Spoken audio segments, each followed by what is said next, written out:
কলকাতায় বিষ খাইয়ে খুনের অভিযোগ। দক্ষিণ চব্বিশ পরগনার বিষ্ণুপুরে খুন তরুণীকে। দীর্ঘদিন প্রেমের প্রস্তাব প্রত্যাখ্যান তরুণীর। প্রত্যাখ্যাত হয়েই ষড়যন্ত্র প্রতিবেশী যুবকের, এরকমই অভিযোগ করছেন তরুণীর পরিবার। কথা বলবো, সঙ্গে রয়েছেন অর্পণ। তরুণীর পরিবার এরকম কেন অভিযোগ করছেন, কি ঘটেছে?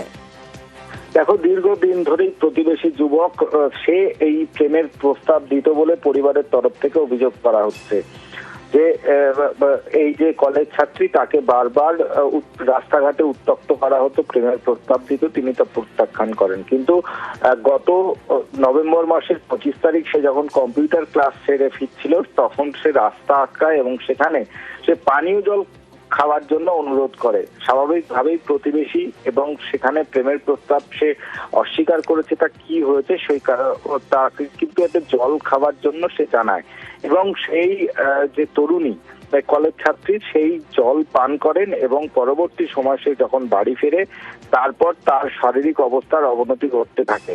তার মাকে পুরো বিষয়টি জানায় এবং সঙ্গে সঙ্গে তাকে একটি বেসরকারি নার্সিংহোম, সেখানে অবস্থার অবনতি হলে তাকে কলকাতার এমআর বাঙুরে ভর্তি করা হয়, যা গতকাল রাতে ওই ছাত্রীর মৃত্যু হয়। এই ঘটনাকে কেন্দ্র করে এলাকায় ব্যাপক চাঞ্চল্য ছড়ায়, উত্তেজনা ছড়ায় এবং ঘটনার পর থেকেই পুলিশ সূত্রে যেটা জানা যাচ্ছে, 25 তারিখের ঘটনা, 30 তারিখে এই ঘটনায় অভিযোগ দায়ের হয় এবং তারপর থেকেই এই ঘটনার খবর পাওয়ার পর থেকেই অভিযুক্তরা তারা এলাকা ছেড়ে পালিয়েছিলেন। ধন্যবাদ অর্পণ।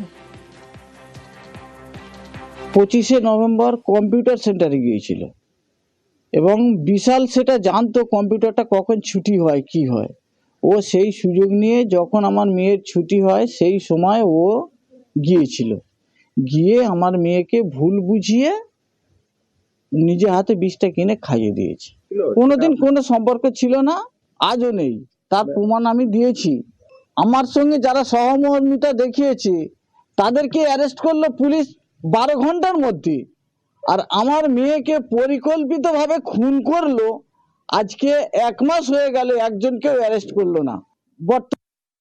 কম্পিউটারে যেতে, কম্পিউটার থেকে আমার মেয়ে বাড়ি এসেছে, ঘুমিয়ে সঙ্গে সঙ্গে উঠে পড়েছে, খালি বমি হচ্ছে। ও বলছে মানে ও মা আমার তুমি এতে নিয়ে চলো, ডাক্তারখানা নিয়ে চলো, আমার খুব কষ্ট হচ্ছে। আমি তখন আমার মানিককে নিয়ে চলে গেছি।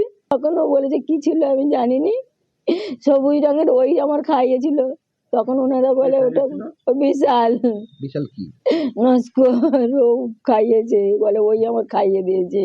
ওই কি ধান সাপ না কি ফুটে জানি না, ওর সঙ্গে করে খাইয়েছে। ওটা তো ও আর কি, ওরা 2টো গ্লাসে ঢেলেছে, ঢেলে বলে তুই এইটা খা আমি এইটা খাই, বলে ও খায়নি। আমার মেয়েরা বললো তো ও